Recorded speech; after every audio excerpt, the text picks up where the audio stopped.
Life doesn't always change with a bang. Sometimes all it takes is the quiet click of a door closing, and you're no longer part of the life you thought was yours. That's how it happened to me. My name is Aaron Mitchell. I'm 35 years old now, a licensed real estate attorney with my own firm, a modest apartment I pay for myself, and a life I built from scratch with no one to fall back on.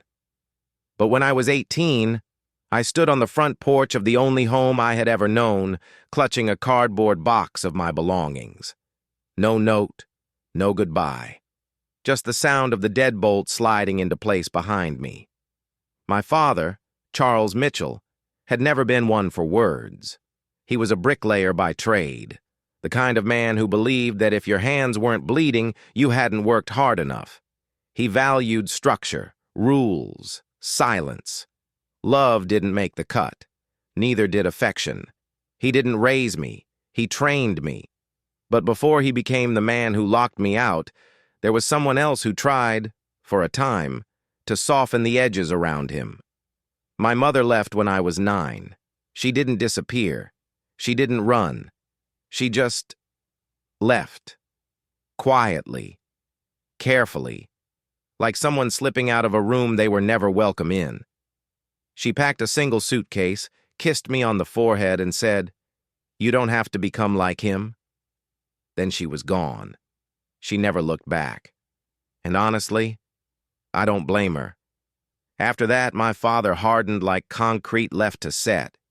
He never mentioned her again, and he never let anyone close again, not even me. Later, much later, I'd learned from old neighbors and bits of conversation that his father was a miner who drank too much and hit too hard. My father had been laying bricks since he was 13. No childhood, no warmth, only work. And somewhere along the way, he confused survival with strength. He thought he was teaching me how to be tough, but I didn't want to be tough. I wanted to live. Still, I followed the rules. I got good grades, kept my room clean, worked part-time at a print shop after school, never talked back. But I also had a secret. I wanted out. College wasn't something we ever discussed. To him, higher education was a waste of time, a fantasy for people who didn't know how to use their hands. So I applied behind his back, wrote essays at night, filled out FAFSA forms in the school library.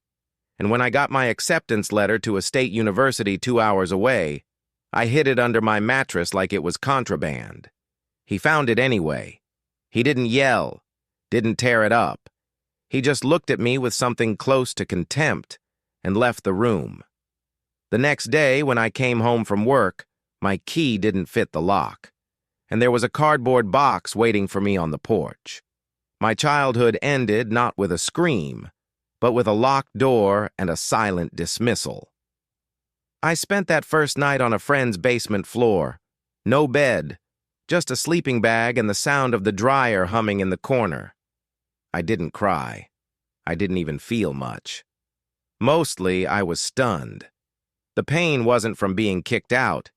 It was from how easy it had been for him. The next few years blurred into a grind. I enrolled in community college because it was all I could afford. Worked every job I could get. Stockroom, diner, overnight janitor. Rented tiny rooms by the month, ate instant noodles, and rode buses everywhere. I studied in library corners, learned how to stretch $5 for a week, and kept pushing. By 21, I transferred to university on a partial scholarship. By 24, I graduated. By 27, I passed the bar exam. No one from my family showed up to graduation. No calls, no notes, not even a congratulations from a distance. And that was okay. I had learned something along the way. Closure isn't something you wait for. It's something you claim. I started small. Land disputes, eviction notices, lease reviews. It wasn't glamorous, but it was steady. And I was good at it. I knew what it felt like to be one signature away from losing everything. I understood the kind of fear that doesn't show up in words, just in weary eyes and hands that won't stop shaking. By 33, I had my own name on the door. A modest firm, 2 employees, and a loyal base of clients who trusted me. I wasn't rich, but I was safe. And every inch of that safety, I had earned myself. That should have been the end of the story. 16 years had passed since I'd heard my father's voice. He hadn't called. I hadn't reached out. Until one ordinary gray Tuesday afternoon, when I glanced down at my phone and saw the name, Charles Mitchell. I stared at it for a long time, long enough that it almost rang out. And then, for reasons I still don't fully understand, I answered. He didn't ask how I was, didn't ask what I'd been doing all these years. He got straight to the point. He needed help. Apparently, he had bought a house years after I left, a modest place in a quiet neighborhood, but he was behind on mortgage payments. The bank had already started foreclosure proceedings. There was one option left, a loan restructure, but it required a co-signer, someone with good credit and stable income. He wanted that someone to be me. I didn't respond right away. I just said, "Send over the documents." It wasn't compassion that made me ask. It was habit, professional instinct, the lawyer in me kicking in before the son in me could catch up. That evening, I laid the papers out across my kitchen table. Stacks of notices, past due balances, rejection letters, and finally, a conditional approval pending a co-signer's signature. His name sat at the top of every page. Beneath it, a blank line, waiting for mine. I knew exactly what it meant. If I signed, I wouldn't just be helping him. I'd be entangled, financially, legally. If he defaulted, the bank would come for me. If he failed again, I'd pay for it. The same man who had locked me out at 18 was now asking to be let into my financial life, to share in the stability I'd built without him. That night I couldn't sleep. Not from worry, from memory. I kept hearing that door, the sound it made when it shut behind me all those years ago. Firm, final, indifferent. And now, that same man stood on the edge of losing his own home, and I had the power to stop it, or let the door close on him. I didn't feel revenge. I didn't feel triumph. What I felt, strangely, was something closer to responsibility. Not to him, to myself, to the man I had become. 3 days later, I drove to the address he gave me. I told myself it was just due diligence, that I needed to see the property before making a decision. But the truth was, I needed to see him. The neighborhood was quiet, weathered. The houses all leaned a little like tired people who'd stopped trying to stand tall. His house sat near the end of the block. A crooked mailbox, peeling paint, a porch light that flickered even in daylight. He opened the door before I could knock. For a moment, we just stood there. No handshake, no hug. Just 2 men separated by years and silence. He looked older, smaller. The proud posture I remembered had softened into a weary curve. His hands trembled slightly, but his voice was steady. "Come in." The inside was plain, a sagging couch, a faded rug, stacks of unopened mail on the counter. It didn't feel lived in, it felt survived in. We sat across from each other at a small table. He offered coffee. I declined. He didn't press. Then, in that same quiet tone, he laid it all out. No excuses, no embellishments, just the facts. Laid off 6 months ago. Savings ran out. Tried to refinance. Denied. This loan restructure was the last option. Then he pushed the folder across the table. Same paperwork, same blank line. "You don't have to," he said. "I'd understand if you walked away." He didn't beg. Didn't guilt me. And somehow that made it harder. Because this wasn't the man who had slammed the door on me. This was someone tired. Not just from age, but from finally understanding how much he'd lost. I didn't give him an answer, just took the folder and left. At home, I reviewed the terms again, ran the numbers. Legally, it was risky, but not disastrous. I could afford it if it went south, but emotionally, it was heavier. This man, who had given me silence for 16 years, was now depending on me to keep his roof from collapsing. I thought about that, and I thought about the boy who had once slept next to a washing machine in someone else's basement with a backpack for a pillow. That boy had no safety net. Now, I was the safety net, not just for myself, but potentially for the man who never gave me one. 3 days later, I signed. Not because I forgave him, not because I felt sorry for him, but because I didn't need to carry the weight anymore. The moment I put pen to paper, I felt it, a quiet shift, a moment of power, not revenge, a choice, not a burden. I faxed the documents myself. The restructure was approved, the foreclosure was canceled, his house was saved, and for the first time in my adult life, I did something for him, not out of obligation, but out of control. I didn't call to tell him, but a few days later I got a text. Thank you.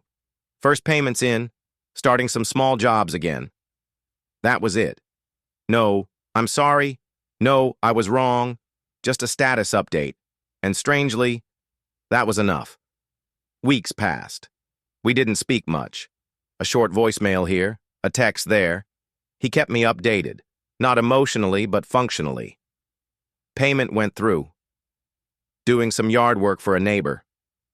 Nothing personal, nothing dramatic. And that suited me fine. I didn't want a heart-to-heart. I didn't need a tearful reunion. We weren't rebuilding a bridge. We were just acknowledging the other side existed.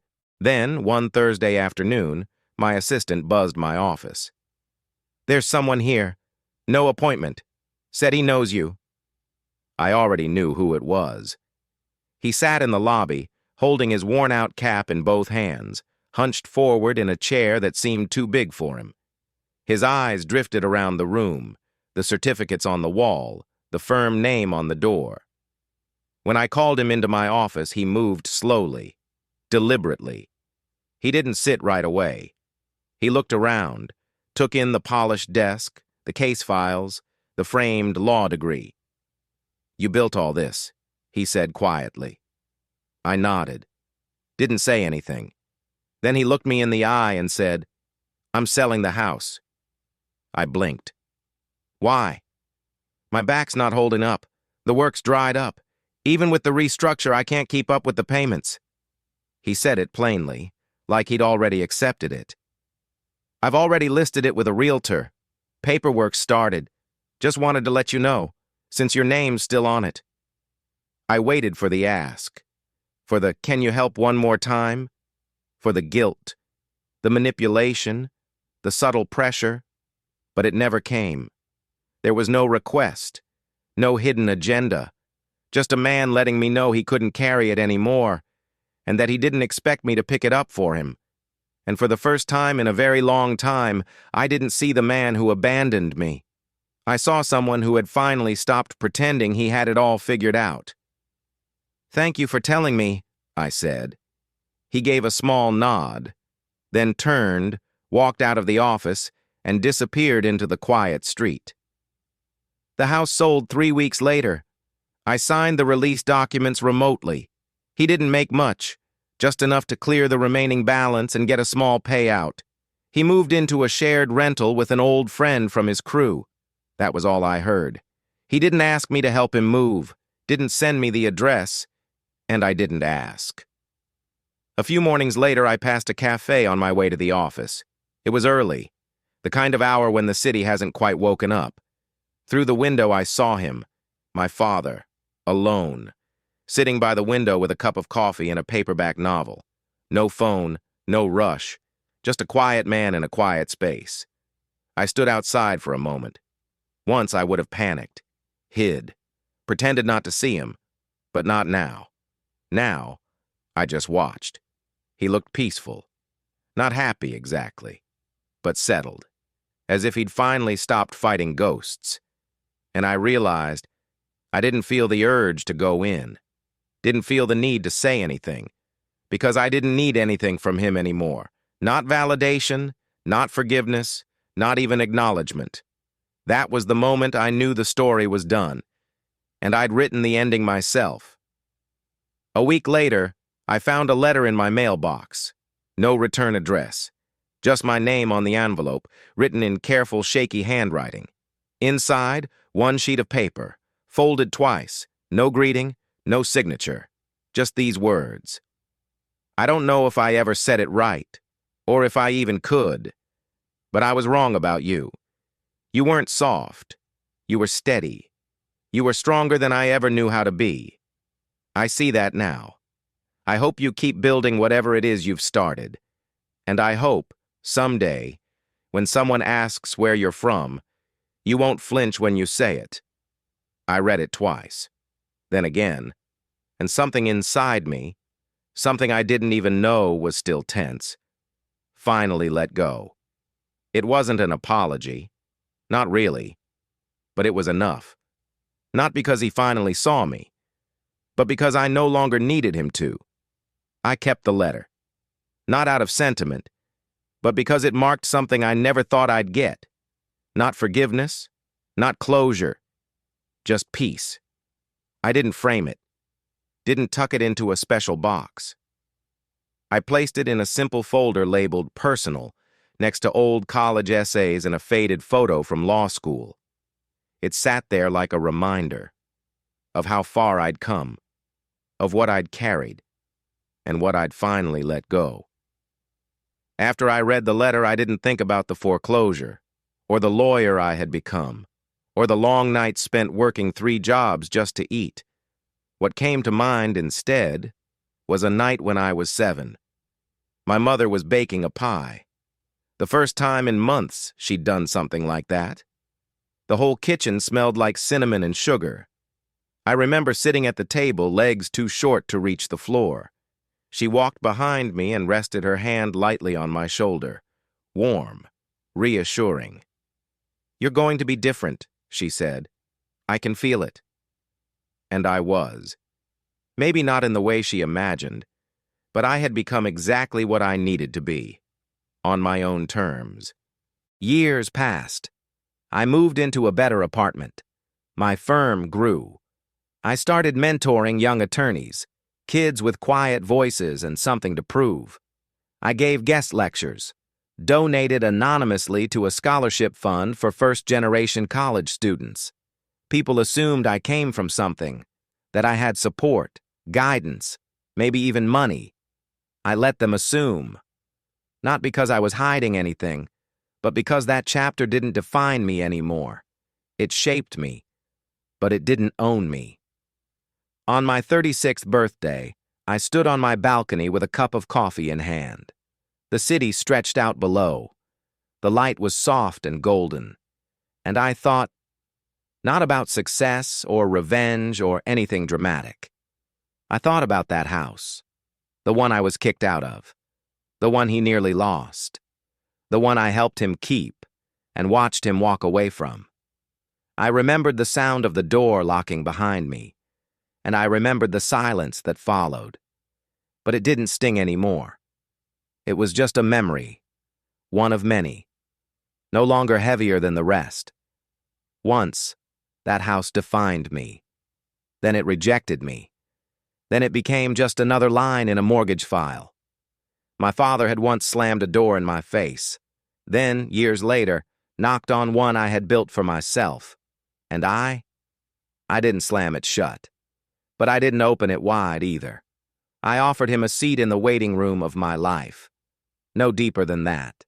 Not out of spite, but out of balance. Because some stories don't end with reconciliation. They end with understanding. And mine ends like this. I'm Aaron Mitchell, son of a man who never knew how to love out loud, and a woman who left before she was broken. I wasn't raised, I was forged, and still, I'm here, still standing, still building, and finally, fully, unshakably, mine.